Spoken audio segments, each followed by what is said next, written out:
All right, all right. We are live. We'll just wait for a couple of minutes for everybody to join. Do like Great. a quick stream check if everything is it started as it's supposed to, and that Check, will check, give everybody check. time to join as well. So yeah, Yeah, awesome. So I would like to see the visitor count go up. Right now, we have a couple of people on YouTube. Let's get the LinkedIn viewers started as well.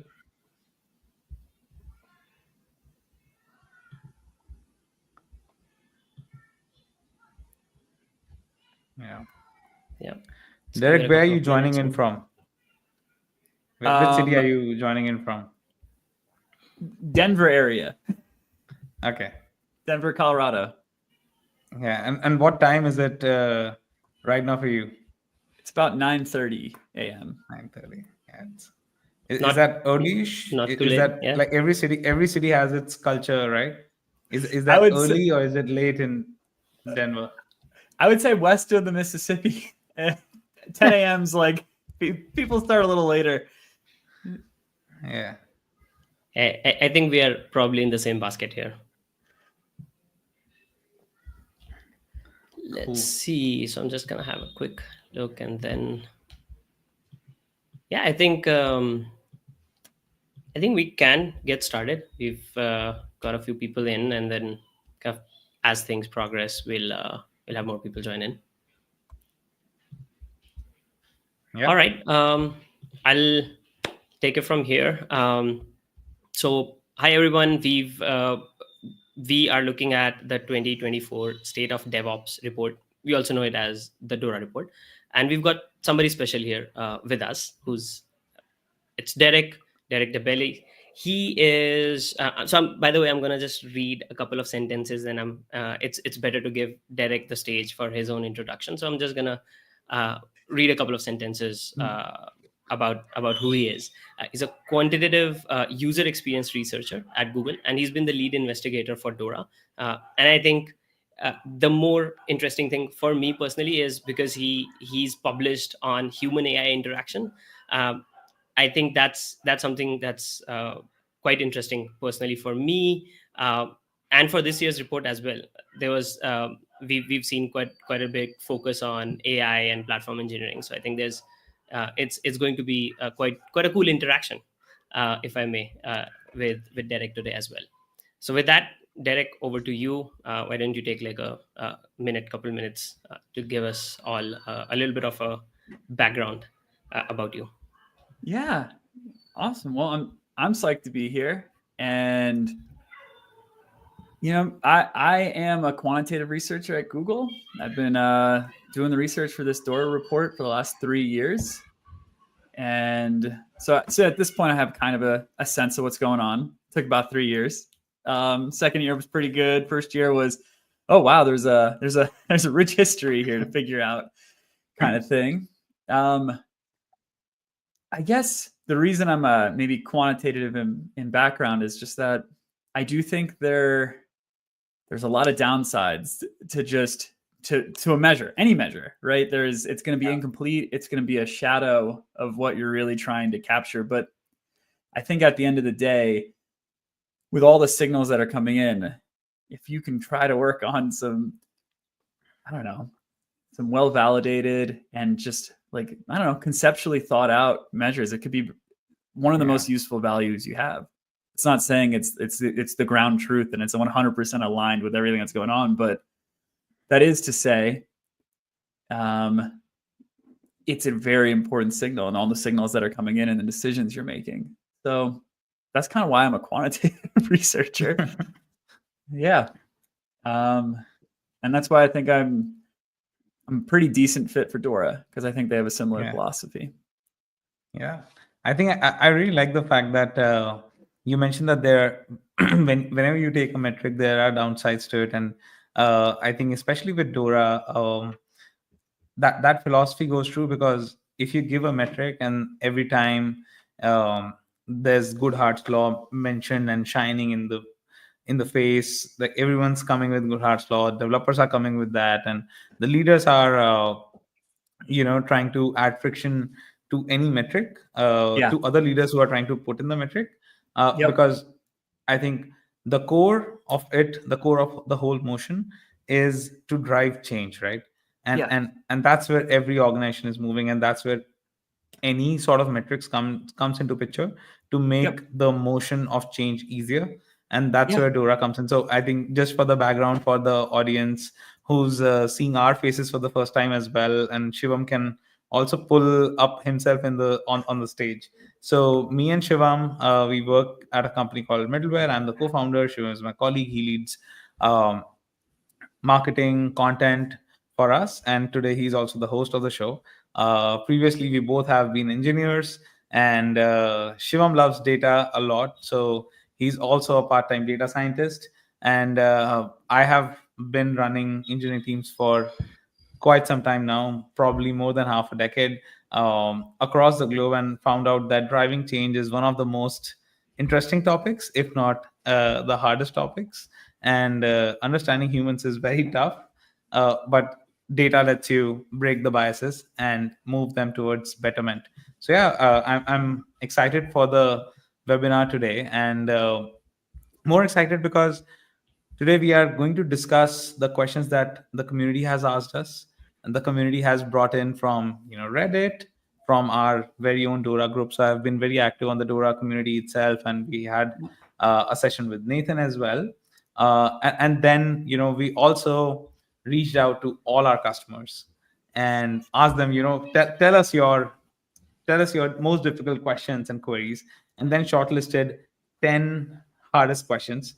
And that's what we are going to do today, right? So just like who's going to be a millionaire, we are going to ask Derek 10 questions. He's on the hot seat today, and Shivam's the host, and I'm going to just banter around the whole episode. So we'll be going from easy to hard. So for everyone who want to see the hardest questions to be answered, you have to stick till the end, and there are giveaways throughout the whole webinar. So I'm very excited. Shivam, over to you. Why don't we start? Awesome. Great. That was great intro, Dhruv. I think we are all set with our question number one. I think we've practically covered everything else. So let's start with an easy one. And this one has two parts. One is, of course, because there's the base question, but there's also a little bit of an extension to this question that came in from the DORA group. So the question is very simple. About 39% developers, they showed little to no trust in AI code, while 75% actually do leverage AI. Documentation, optimization, data analysis, tons of different things that were mentioned in this year's DORA report. But here is the actual question with this. Are DORA metrics, where they stand today, are they sufficient to handle the way things are going to change as AI gets more integrated into the workflows? As they stand today, of course, we'll have a prediction section at the end. Nothing is complete without a prediction. So that's one. And I think the second part of this question kind of also ties into that, because we also saw that we have like decreased stability along with a decrease in complexity with AI being integrated into the workflows. So I think it's quite an interesting combo overall. So what's your take? Where do you think things are heading with this? Yeah. I'm a little worried because if this is the easy one, the $10 question. Because I'll also put Nathan's question on the screen, which says, does he get to phone a friend? If you want to phone a friend, Nathan. But yeah, just kidding. Go ahead. Yeah, I also remember there was one that took off half the answer choices. But anyway, there was this seemed really contradictory at first. Like at first glance, you're thinking, well, how do you get value out of something that you don't trust, right? Because we see not only that they're leveraging AI, but a majority of respondents in our reports said they're getting a lot of value from AI, right? When you just ask them, hey, how's your productivity doing thanks to AI? How's your productivity changed because AI? Most of them say it's increased. Very few people say it's a detriment. So at first it seems at odds, but then I think this might be something that most engineers already are familiar with, right? So by that, I mean Stack Overflow or Stack Exchange. You get an answer from there. I don't think you normally 100% just copy and paste it and then put it into your code and say, we're good to go. I found this from an answer that had 4 likes or 4 checks on Stack Overflow. I think usefulness and trust, there's an optimal. There's like a level of optimality. And I don't think it's complete trust in AI. And I don't think it's no trust in AI. I think maybe it's going to be leaning more towards, I somewhat think there's some value here. It's telling me something. But at the same time, I know I shouldn't over rely on this. And I think we're seeing that in the data. People who are over relying on it are actually downstream. There's detriments to that. Yeah. I think there's also like some over reliance because of the way it's marketed, the way the whole world is, trying to fund AI so much in calling it like CG. Like, what do they call them? The pill. Shivam? Yeah. The pill. Yeah. And I think it's more marketing that it's common intelligence and you can just rely on it as if a human and it's going to eat jobs. And that just underplayed it, because now if people are over relying on something which is still yet to which is yet to take its journey, so all credits to the innovation on AI. It's unblocking so many people. It's putting the writer's block out of the site and out of mind now. But yeah, I think I would attribute some part of it to over marketing of AI. That makes sense to me.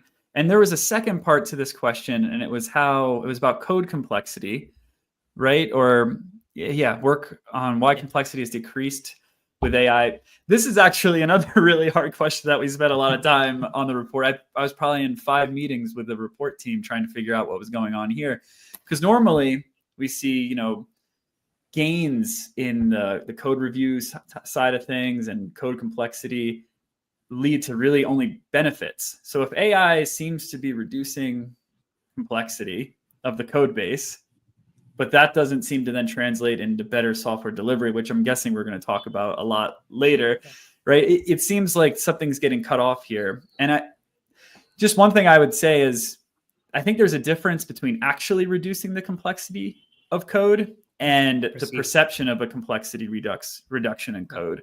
Just that AI has made it a lot easier to go through a messy code base and find some value in it. I think the bar for quality is decreasing from the level of an individual's perspective, but not from the level of delivering software's perspective.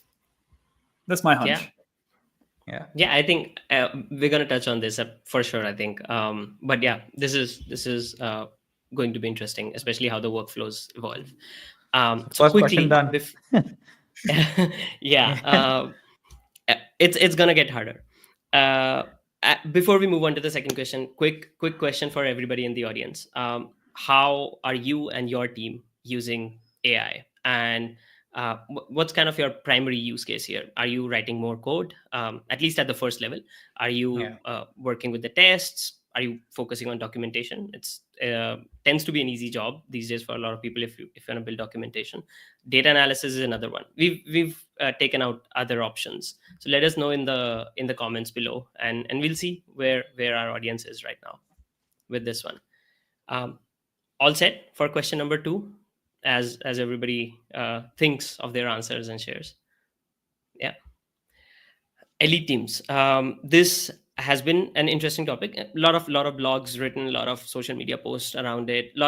And by the way, this specific thing also generated a lot of discussion on Reddit. The elite versus average, the elite versus low performers. Yep. So the question is specifically when it comes to platform engineering, like IDPs, how do elite teams leverage platform engineering slightly differently compared to average teams? Yeah. Well, we didn't explicitly analyze this year, though we have it in the data, right? But I think it's worth noting what we're seeing the people who are getting the most value out of platforms are taking advantage of independence, right? So they are essentially, engineers are being unlocked. Teams are being able to get like loosely coupled, right? They're no longer contingent on a host of a whole bunch of other teams to get the resources they need to do a project. So platforms that are really focusing on creating that independence and those loosely coupled teams seems to help a lot. Also, having a dedicated team seems to be beneficial. And this isn't surprising because we talk about user centricity a lot, but those platform teams that have feedback mechanisms for the developers to be able to give feedback, so unsurprisingly, those platforms are super helpful, and those are the beneficial ones. So those would be, I would say, having that as part of the strategy of a platform is probably going to be one of the leading things to differentiating the elite teams from the average teams. Interesting. And would you say it's a correlation or just a causation? Yeah. Well, can you say it's a Or is it independent nothing? leaders lead to elite teams? Yeah, that's what's interesting too, because we saw some evidence that platforms were just yes or no if you have a platform. So it's really general, right? Yeah. But it's leading to some delivery challenges, right? Some stability issues, delivery stability issues. And I think that might be a reverse causal thing, right? Yeah. Like teams that are struggling with delivery might try to turn to a platform as a panacea to that, as some kind of solution for that. So yeah, it's hard to tell in a survey is just a snapshot of a moment in time. And then you try to say, well, I bet this is going this way and this is going this way, but you really don't know, honestly. Absolutely. And sometimes it's like the oversimplification of two teams. Maybe one team is a young startup. They don't need it today, and they are acting more like the Spartans, whereas a mature, large enterprise does need it to move like more smoothly and move faster. They can't take the Spartan approach, right? So I mean, it's a gray line. Yeah, completely agree. Yeah, awesome. Awesome. All right, so quick next one, we'll just kind of look at Derek specifically, and what has been the most surprising thing personally for you?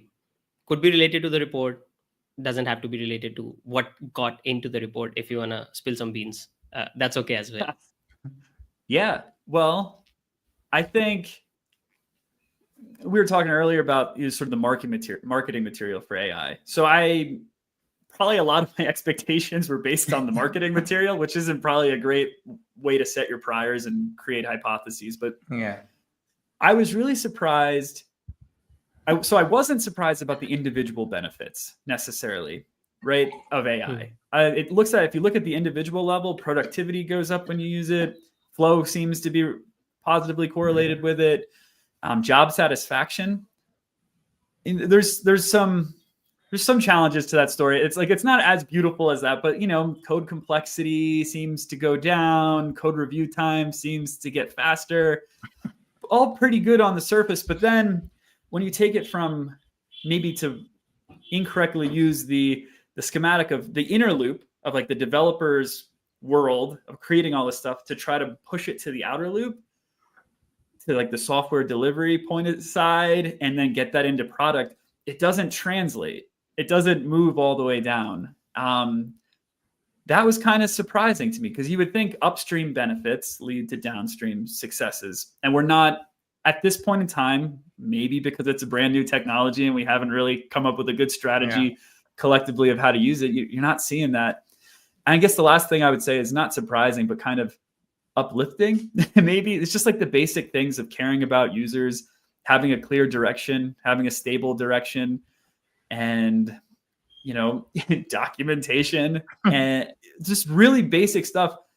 If you were just going to compare the effect sizes, that stuff's more important than, well, some new technologies. by a good amount. Yeah. By the way, there's a very quick interesting insight that we did this we did like 50 open source repositories, like the top repositories in the world. We looked at their DORA metrics. So we looked at their PRs, to be very specific. And one interesting thing, at least within those, the top performers had, was 20 to 30% nature of work dependency on just documentation. So about 20 to 30% of their PRs were like documentation focused, which is crazy. Most of them revolved around 10%. So I think, as you mentioned, documentation, that kind of reminds me of that. So I think there's some proof of concept, and these are good, very, very high level repositories. I think that's going to be pretty interesting. All right. Quickly, before I give the stage to Dhruv, there's also a link in the comments, or you can scan this one. What we are doing something pretty amazing, which we'll get into the details of what this DORA metrics starter pack is going to be at the end. So stay tuned with us. But if you haven't registered for this webinar, you can do it even right now. So people who've actually registered, they'll get the starter pack with different interesting things, quite valuable action packed items for you guys. So I'll just give it a couple more seconds. You can scan, register, and then we can move. Dhruv, of course. give you the... I was just waiting for the for the stage now, so that I can ask the more difficult questions. Can we just move to the... So I think we moved quite ahead of ourselves, but I'll let people, especially the enterprises, scan this, and we'll get to the enterprise starter pack later as well. So Derek, now we have, you can just see the length of the question. This is less than half of it. This one was it was so quite a lot of detail with this one. This is an abridged version from our DORA community itself, and it's a very interesting one. So it says that, I work for a Belgian financial institution in the data warehouse teams, and I would extrapolate this question for anyone in a highly regulated industry. So the question is, how can we implement DORA metrics in a tightly regulated industry that's also burdened by many processes and dependencies? So how would you suggest Guy, Renz, to take it ahead, and many others who might be in the audience working for regulated industries? Yeah, well, so my first thought is, what are the limitations necessarily, right? Because I'm not in a tightly regulated industry. Well, I am, but the research I do isn't tightly regulated, besides a whole laundry list of training to make sure I do it right and responsibly and ethically. But I haven't tried to release the DORA metrics in a regulated industry. But that's not to say, I have a few thoughts where I think it is pretty easy to use. We have something called DORA. If you go to dora.dev/quickcheck, we have a way for you to get a quick pulse on where your team might be on the 4 metrics. Really lightweight, and it shouldn't prevent you. The regulations shouldn't prevent anything there. Don't quote me on that. But it's very lightweight. We've seen in our data, we've looked to see if industry is predictive of where people fall on the 4 keys, and it's not, right? So that's not to say people don't have unique challenges, right? But I think it means that these unique challenges are randomly distributed across industries, where everyone's going to have some challenges, and it doesn't. At the end of the day, it might not be a reason for you to say, well, we're bad at this, or we're struggling at this because we're in a regulated industry, because we're not seeing that evidence necessarily right there. And I guess the last thing I'll say is, it's not necessarily about being, and this is kind of our catchphrase lately, not about being an elite performer, but an elite improver. It's just about getting better, small incremental changes. So if your team is overly burdened by all these processes and regulations, maybe the question is, how can you iteratively reduce that burden and improve your 4 keys, as opposed to being tomorrow you're an elite performer kind of thing. 1% better every day. Exactly. Yes. I think that does make sense, and I I think that's one of my favorite takeaways in my personal life as well, that you don't have to be an elite performer, you have to be an elite improver. There have been like a couple of instances where I've highlighted that, passed it in my team as well. So yeah, good answer, Derek. But in the audience, uh, if you have implemented DORA metrics in a regulated industry, just give a shout out, let other people know that you have done it, and yeah, we'll be happy to showcase you with your insights of how you have done it. So the next question is again something that we'll take both Derek and the audience to play on this. So the question for Derek is, which metrics and measurements have started to be gamed more? And that has come from our favorite place of the internet, which is the Reddit. And in the audience, what you could tell us is that which metric have you seen being gamed the most? So we'll see whose answer is better, but let's see what Derek has to answer, and we'll be checking out the cool answers in the comments, and we'll just put it there. Yeah, I've seen mostly more fear of metrics being gamed than actual evidence of it, but I could tell you the situations where I think metrics and measures get gamed. It's when you have something that's very tangible, very concrete, and not surrounded by a robust framework of other measures, right? So if you have one thing that's really concrete, someone's going to figure out a way to make that number go up, right? And they're going to take on a checkbox mentality, a performance mentality. But if it's surrounded by measures that capture a lot of different aspects, from the operational side of things to the delivery side of things to the experiential side of things to how well your product's doing with customers, it's hard for someone to game that kind of robust measurement system. Yeah, it's very easy to game, like, I don't know how much time you spend on your computer. I'll game that by the end of the day and look like an elite performer easily. Yeah, and use AI for that. Exactly. Yeah. Yeah, awesome. Let's see what the audience has told us, right?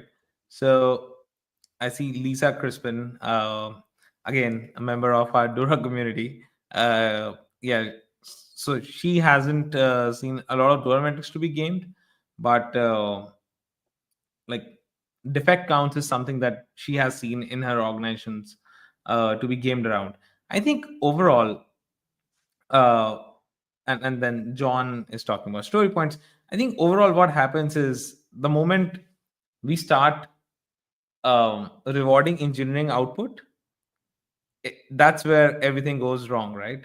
Because engineering output is like kind of unrelated with business outcome. You can develop a great product on time smoothly, but there might not be a market for it. Sorry, Lisa. But there might not be a market for it, and you can develop like in a great market, you can develop a poor product with engineering teams who are performing not so efficiently, but still do great at it, right? So I think that's always the balance. But as engineers, as engineering leaders, the only thing that we can do is make sure that our predictability of delivery is high, right? So as you said, yeah, that definitely we have to be an elite improver yet again. Yeah, and for example, deployment frequency, right? If you say this is the only measure we care about, right? Teams are going to find ways to make really, right? If your performance and your incentives say this is the only thing that matters, you're going to find ways to deploy frequently. You're not, but if you're measuring product quality and customer sentiment and employee sense of like doing anything purposeful, that's all going to go down. And so if you have this, if you understand a measure in relation to other measures, sort of exactly what you're saying, I think it just becomes a lot harder to game them. Yeah. And I'll just put this one comment from the audience is that they have been penalized for every failure that happened. And imagine, I mean, this is insane. So yeah, with these kind of incentives or disincentivizing people, I think engineers are going to be good engineers, right? They're going to engineer the metrics. Yeah, exactly. Awesome. Let's move to the next question. Are DORA metrics too detached from the real world nature of work? How to extract actionable improvements out of this? Out of these, I think this is very interesting, Derek. What do you think about it? I think it goes back to what you were saying about just giving out metrics won't help, right? So, what do you think about this? This is a really hard one. Is this where we at the $1,000, $10,000? This is something that if you answer wrong, so this is the one that will clamp you to a baseline, right? If you lose this, you're gonna go back to the $5,000 one. Okay. Well, I think it's actually almost the opposite is the problem. That DORA metrics are a little too sensitive to the rest of the world. And that is, it seems to correlate with everything. It's like a weather vane or something like, or a thermometer that just moves all the time. And I'm worried that sensitivity makes it really hard to figure out what's going on. Because we've seen over and over again, there's these technical capabilities, culture that impact the 4 keys that are really attached to the way that these DORA metrics work.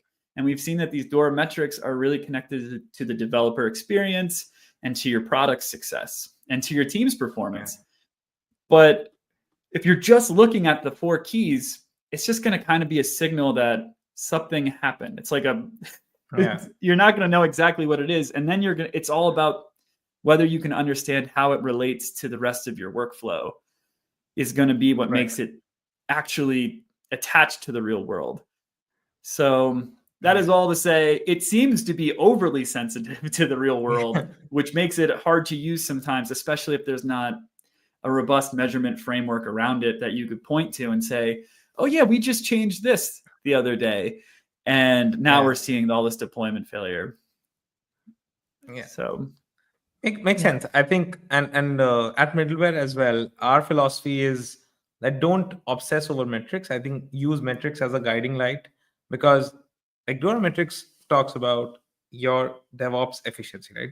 So only that part in the whole of software delivery lifecycle, because software delivery lifecycle is also about what are you committing to, like what things are you taking up as planned work, ad hoc work, are you stuck, are you like efficient but stuck at QA, are you efficient but stuck at deployment, getting a new environment to test, and like there's so many things, right? But you can't start with DORA metrics and then find the answer. I think you have to start at a larger zoom level. Maybe if my team is able to deliver all the projects clearly or not, and then drill down to DORA metrics. I think that's how you will be able to make more sense out of these metrics, rather than just trying to make sense out of the DORA metrics looking at the 4 keys. Yes. Yeah. Cool. Let's move to the next question. Oh, this is a segment where we'll share another life story from Derek's life for his 3 glorious years of working on the DORA report. I think the funny story that he might be thinking is that why me again on the 3rd year? No. But yeah, tell me, Derek. Yeah. I think it's from my first year, because admittedly, I didn't know what DORA was my first year. And I didn't know all of this, like this rich history. I mean, I tried to onboard and learn it as fast as I could, but there was a really short turnaround to when I got the data, when I started, and when the report came out for 2022. And I remember we kind of do a hot seat thing for the researcher where I just show up and there's a team of all these subject matter experts who know so much about this, and I know very little, especially then. And I say, well, all right, I go through the patterns, and we, as a team, we come up with hypotheses together. And I remember just going in there and we found this pattern that kind of pushed against 7 years of DORA history. And I just I said it to the room, and everybody seemed so solemn, like as if I burned a sacred text or something like that. And of course, then we worked through it and we tried to figure out what was going on, and we found some interesting patterns that sort of suggested what was happening. But it was actually probably a good thing to have someone in there that had no like residual bias about what was important and things like that. They're just like, here, go through, comb through the data and see what you find. But there were a few times that I didn't hesitate because I didn't know to tell the team about something that was completely contradictory to the past. Yeah, absolutely. I think imagine this is so much better compared to a place where everyone knows what the right answers are.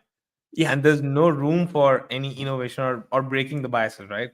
So and that's what happens to the the audience of DORA metrics, that they are trying to change an organization where everyone knows the right answers, because of course that's how we operate. Yes. That's how we have been operating for many years, and that's how we have built this business, right? So how do we change it? Yeah. And I think it just sort of gets to the value of the importance of injecting like fresh perspective into anything you're doing. This year we've added a qualitative research component to DORA, and that has just completely shifted the way we think and look at these things and understand them. But sometimes when you're speaking to people that are very steeped in a history, you step on some toes. But I do want to be clear that the team was so open and receptive to it. But I remember initially I felt that I broke something really important. Yeah.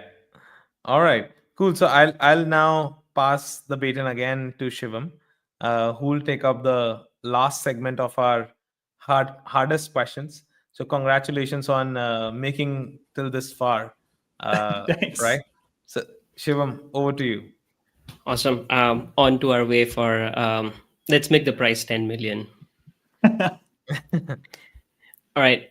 So this one is, again, I think from our DORA community, which is the question is, how important is it to look outside DORA as well? We've just touched on this a little bit, but yeah, I think, go ahead. Yeah.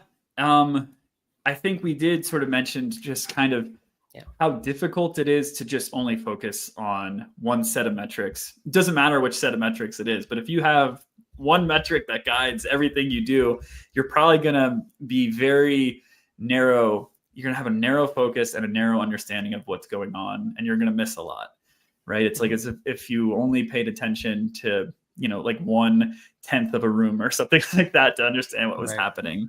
I think it's very important to look outside of DORA, not just outside of the 4 keys, but also just outside of our data, right? By trying to replicate this in your space in particular. Not only that, but I think it's important to work with your team to develop hypotheses and like new concepts and new questions that you might want to connect with DORA metrics. I don't think DORA metrics we shouldn't be, and I know we're trying not to sound as if we are the complete holistic picture of the world. We're saying we have a little sliver of some really interesting patterns in the industry, and we think that these practices lead to outcomes you care about. You might care about more outcomes. You might have different practices. You might want to ask things differently. You might be in a really niche area that has a very different physics, right? No one's the average team. Our metrics in a lot of ways this is what's best for the average team. And like all things being equal, that's a good place to start making bets, right? But you're probably not the average team. I mean, statistically, it's almost like impossible it's such a narrow spot to be. Yeah. And by the way, I think that the fact that even like if you look at 2024 DORA report, there's a lot of focus on satisfaction, a lot of focus on leadership, transformative leadership, tons of other things, more than just DORA metrics. I think, in fact, I wouldn't be surprised if the DORA metrics, the actual DORA metrics section was pretty small compared to how it has been, or how people even think of DORA metrics, kind of in their entirety as. And then, of course, we've and this is something that I think, I'm sure Dhruv will agree on as well.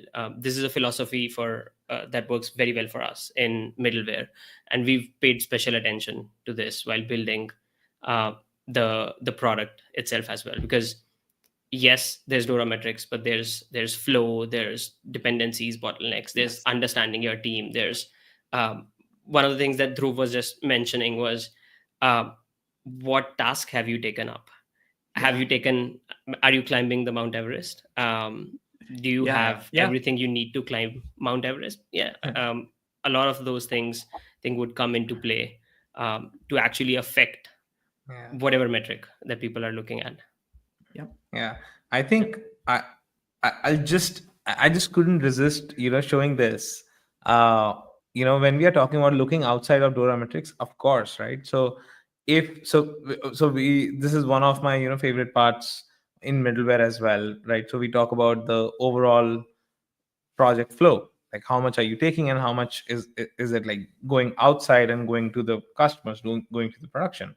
So now if you are looking at just the DORA metrics, but your project's spilling, then probably it's the wrong metric, right? So your job as engineering team is to fulfill the project roadmap, the product roadmap, right? It's to reach, it's to make your customer realize the value, make your customer live the value, right? And that's what you have to focus on. And once you find the problem that your team is unable to ship enough changes, and then that's when you move out and then focus on whether my DORA metrics needs to improve or not, right? So I think big fan of looking outside of DORA metrics and then guiding my way or my customer's way back to DORA metrics when there is an inefficiency because of the dev teams, right? Yep. Yeah. But yeah, that's a good question. That's a great question. Which is also a great segue into the next question. I think our discussion has made this one easier for you, Derek, now. Just like, is constant metric tracking, is it more driving towards developer burnout? And where can EMs or engineering leaders, where can they actually set up a line that, all right, this is what works for us? And at least how should they really actually think about it? Just one more sentence, which comes from me, which is something that I learned as I entered the DevOps industry, which was a lot of EMs are thrown into the deep end of the pool, or maybe directly into the ocean. One day they are a developer, right? The next they are an EM. There's no manual, there's no a set path for them to understand what to do, how to think about things. I think this could tie in pretty well there. Yeah. Well, I have a general opinion that might then be able to tie back into the more particular case of an EM. I think, as with almost anything, there's the how and why question, right? So how invasive is the process of collecting? Is it a survey every day that takes 25 minutes, right? Or do people feel like it's an infringement on their privacy? Things along those lines. I think that's gonna really, are you measuring all this stuff because you don't trust me to be doing what I'm doing and things like that? I think that how, that's a little bit of why too, but that could really impact my perceptions of the company I'm working for and the managers I'm working for. And then there's the why. Are you doing it, like I said, because you don't trust me? Or are you doing it because you want to create an environment for me that you believe you do trust me? And you think, as long as I find a way to create a great environment for my employees, it's going to be awesome. And they're going to do the best work that they can. Is it for performance, right? Is it going to create this checkbox mentality, this performance-oriented mentality where you're scared of making mistakes, where everything you do is in the service of getting a high score on these metrics, on these survey answers? Or is it for growth opportunities, right? Is it about giving you an opportunity to find out areas where you can improve, right? I think the how and the why are going to completely change the impact it has on my well-being eventually. I think that sort of sums up my take. Is that if it's has a very transparent goal and process, and it's lightweight and it doesn't impact my flow, and we use it in our conversations about growth, not about whether I get promoted or not, or I'm afraid if I score in the 10th percentile, I get fired or something like that. Like, it all really depends on the framing, I think. Yeah. I think just on that, in case you're bought into DORA metrics, middleware is a great way to automatically track that. You don't have to involve anyone in your organization to like spend time on calculating it. You can involve them in improving it. And that all of that comes in like out of the box. Just connect to your GitHub, connect to your deployer or your incident manager, or you can just get started very easily with our open source DORA metrics platform, which lets you plug it in with GitHub itself. So yeah, I think just on that, I would love to plug in how we could help on Derek's answer there. Yeah. By the way, if you want to see how that open source, how middleware open source actually does it, we did a webinar with Nathan, and he looked at like the Python repository as well. So we were looking at a lot of things live in the webinar. Probably I think 2 to 3 minutes, pretty quick. So that's a good place to have a look at. So just look for Nathan middleware on YouTube and you'll find the webinar. Awesome. John has also asked one question here, if you can take it, Shivam. Although we are running just a little bit closer to the timeline, but yeah. So John has a question: do individual measures always or ever relate to organizational performance? Do we have Derek, would you like to take that? Yeah.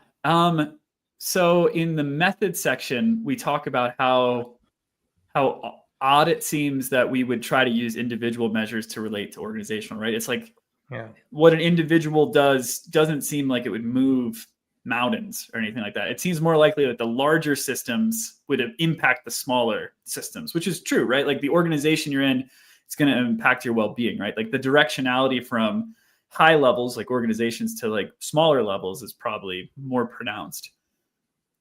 We get some mileage out of these individual measures impacting these bigger measures like organizational performance in seeing just a really fun statistical trick that's noisy, but it's essentially, imagine you have two different places with different levels of, like the average height is different, right?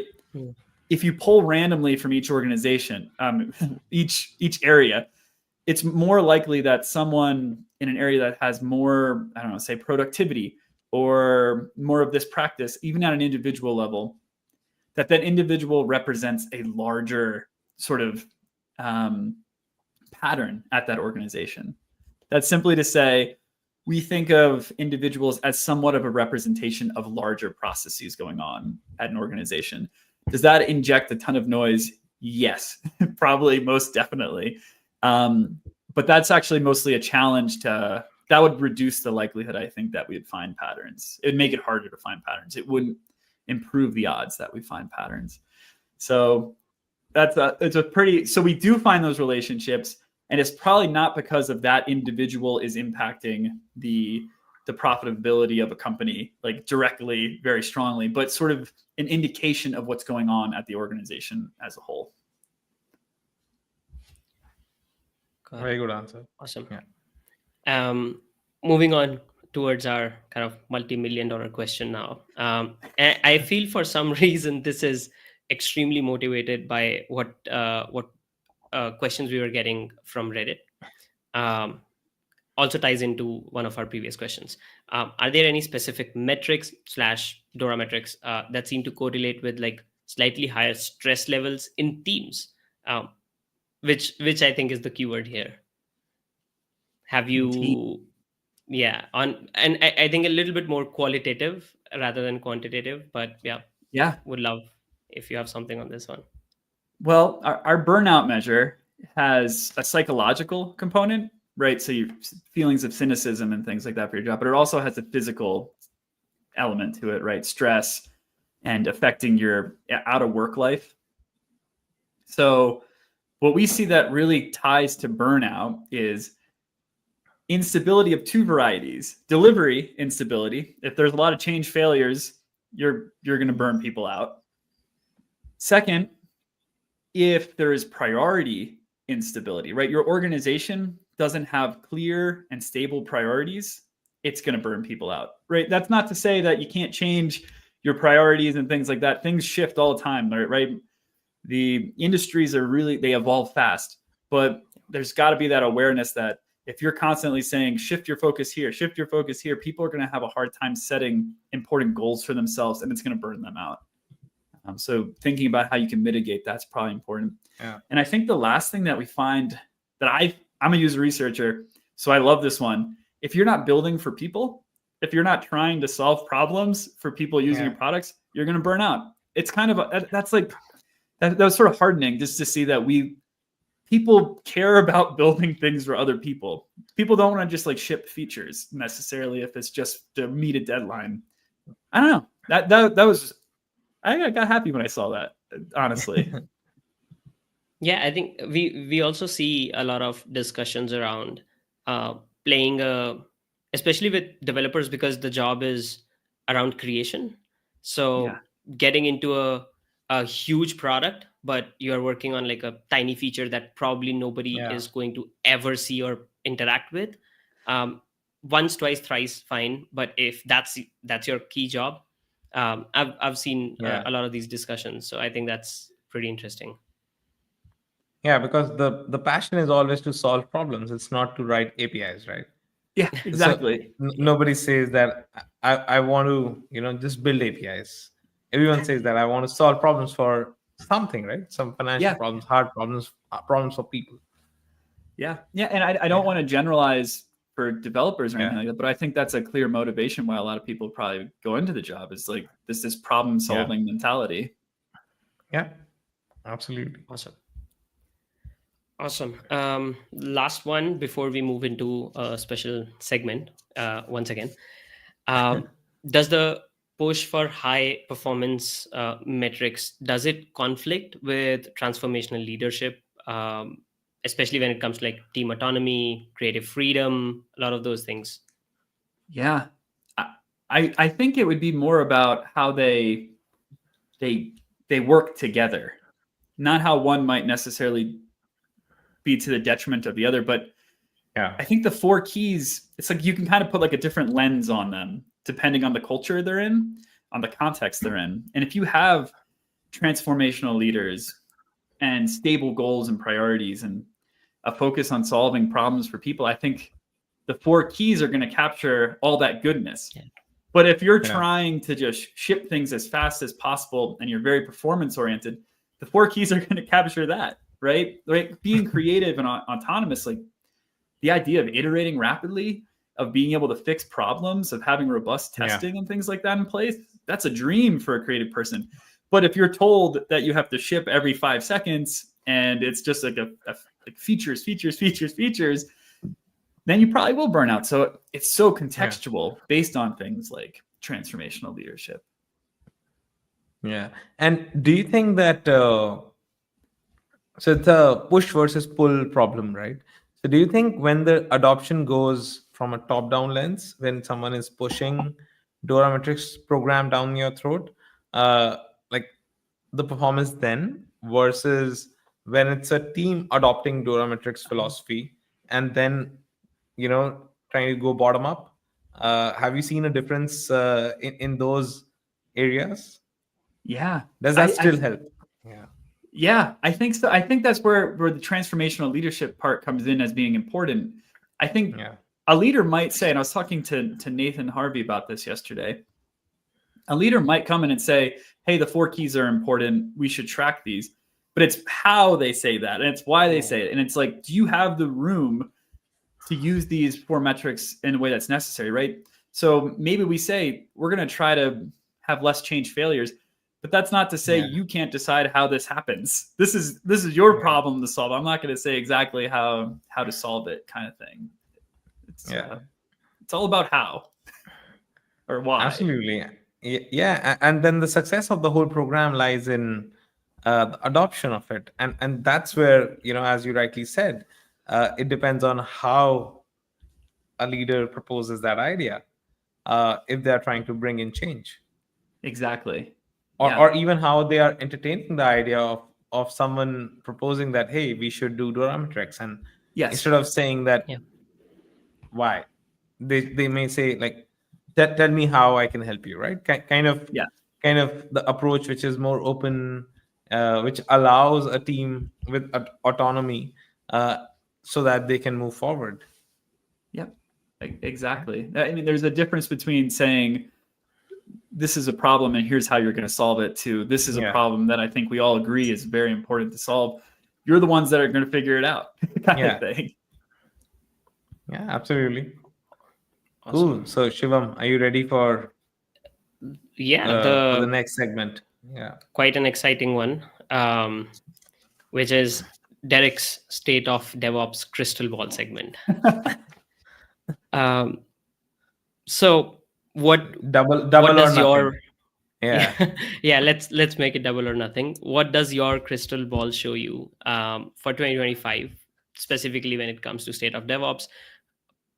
Personal interest, AI, especially AI in developer workflows. Yeah. Well, I hope this doesn't sound like a way of stepping back a little bit out of the question and sort of weaseling my way out of it, but it sort of seems like the crystal ball that I have says we're at a hinge point, kind of like there's this moment right now where things could go in a lot of different directions. Which direction it'll go, and I have no idea. But it seems as if AI seems to be, I don't know, not connected to the entire workflow. That seems pretty clear from our data.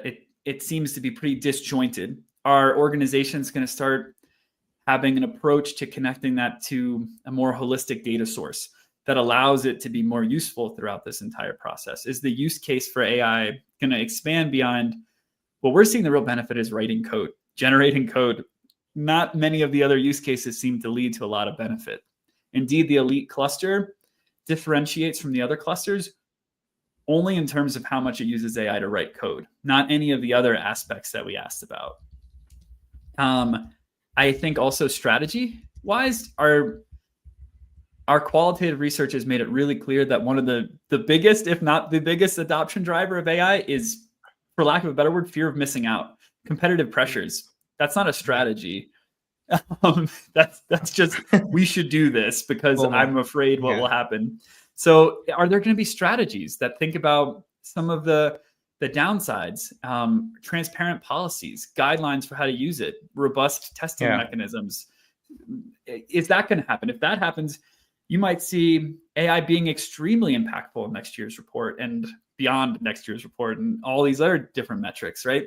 If that doesn't happen, I would imagine we're going to plateau sooner than later in terms of the benefit you get from it, even the detriments. And I guess the last thing is, like I mentioned earlier about what surprised me, is just how important these foundational things are. Does AI shift our focus away from like the fundamentals of what we know makes good products? Or do we use it to enhance those? So that seems like another hinge point for me. So I can foresee junctions where things can go a bunch of different directions. I just don't know what's going to happen at those junctions. Yeah, obviously. Safe answer. Yeah, it was a safe answer. Yeah. All right. So now we are approaching the very end of the podcast, except a few things. So thank you so much for sticking till this point. We have just 2 minutes more of heavy duty giveaways for you. And if you're joining us from LinkedIn and haven't registered for the webinar yet, we are giving away DORA Metric Starter Pack for the enterprises, which will tell you 3 things. One, we are giving you a summary of this year's DORA reports insights, which Derek has prepared along with other authors. So you don't have to go through the entire report. We'll get you the interesting stats. It's a cheat sheet when you want to refer on what to understand from this year's report. We recently did 100 case studies on DORA, and we are bringing in what we learned from the open source repositories, the top ones, right? All the Django, Mozilla projects, different repositories, and how DORA impacts their speed, how DORA brings out their balance of speed and quality, that you will get in this ebook. And third, you get a free ticket for a workshop that we can do for your team on how to set up the DORA metrics correctly, whether you want to self-host it or do it on cloud. So if you haven't registered yet, I would encourage you to scan this QR code or find the link in the comments to register yourself and get these 3 freebies, or I must say the starter pack for enterprises, right? The DORA starter pack for enterprises. And with that, a quick shout out to middleware today. So we have been talking about DORA this entire hour, right? And at middleware, we are very proud to be one of the leading open source platforms for DORA metrics, which you can self-host, set it up all by yourself. And not just that, right? So today's webinar spoke about a couple of questions which said that, should we look outside of DORA? Are DORA metrics enough? And what's the right way to look at them? Like even if I look at the 4 keys, are they enough? So what we highly encourage, and by the way, this whole demo is available online on demo.middlewarehq.com. So what we encourage is looking at the bigger picture first. Are you able to even shift through your teams, drill down where the problem exactly is, whether it is one team or multiple teams? If your teams are packed completely and still spilling what your project commitments are, check where are they spilling it. Are they adhering to the estimates? If not, then understand where the DevOps pipeline or the DORA metrics are lagging. And not just that, we also give you the industry benchmarks where you can understand whether my team is performing better or worse as per the industry standards, whether we are in the elite teams, which we spoke about today, or not. And when you're ready to improve, when you're ready to be an elite improver, that's when you go and understand, okay, where the bottlenecks are, how can I improve those, what are the costs to it, and much more, right? So in interest of time, that's the webinar today. To check this product, you can go to our website, find me on LinkedIn, find Shivam on LinkedIn, and we'll be happy to show you around. And so you can find demo.middlewarehq.com in the links on YouTube and LinkedIn. So with that, thank you so much for everyone who stuck with us throughout the episode. I'll let Shivam and Derek also share some words on how they liked our who's going to be a DORA-naire, if not a millionaire. So yeah, Shivam, how was it for you? Yeah, definitely awesome.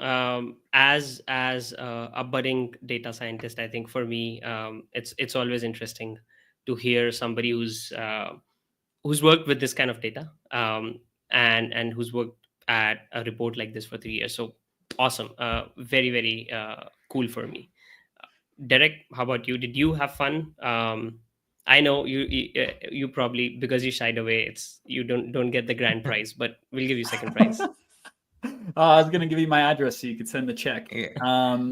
But no, I absolutely appreciated every single one of these questions, and I learned a lot from even just thinking about it and hearing all these different comments and answers. This was a lot of fun to be a part of, and a good way to, like we were saying, inject some novel perspective into the way I'm thinking about all this. I really appreciate the opportunity. Thank you.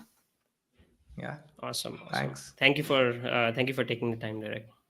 Of Really course. appreciate that.